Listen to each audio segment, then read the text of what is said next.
Chapter 12. A great and wondrous sign appeared in heaven, a woman clothed with the sun, with the moon under her feet, and a crown of 12 stars on her head. She was pregnant and cried out in pain as she was about to give birth. Then another sign appeared in heaven, an enormous red dragon with 7 heads and 10 horns and 7 crowns on his heads.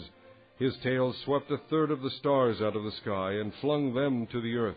The dragon stood in front of the woman who was about to give birth, so that he might devour her child the moment it was born. She gave birth to a son, a male child, who will rule all the nations with an iron scepter.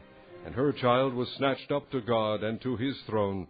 The woman fled into the desert to a place prepared for her by God, where she might be taken care of for 1260 days. And there was war in heaven. Michael and his angels fought against the dragon, and the dragon and his angels fought back.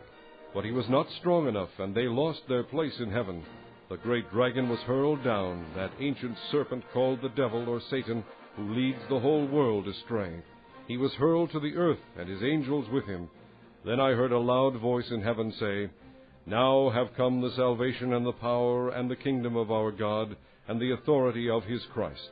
For the accuser of our brothers, who accuses them before our God day and night, has been hurled down. They overcame him by the blood of the Lamb and by the word of their testimony. They did not love their lives so much as to shrink from death. Therefore rejoice, you heavens, and you who dwell in them. But woe to the earth and the sea, because the devil has gone down to you. He is filled with fury, because he knows that his time is short." When the dragon saw that he had been hurled to the earth, he pursued the woman who had given birth to the male child. The woman was given the 2 wings of a great eagle, so that she might fly to the place prepared for her in the desert, where she would be taken care of for a time, times and a half a time, out of the serpent's reach. Then from his mouth the serpent spewed water like a river, to overtake the woman and sweep her away with a torrent.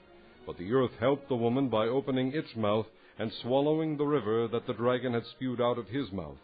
Then the dragon was enraged at the woman and went off to make war against the rest of her offspring, those who obey God's commandments and hold to the testimony of Jesus.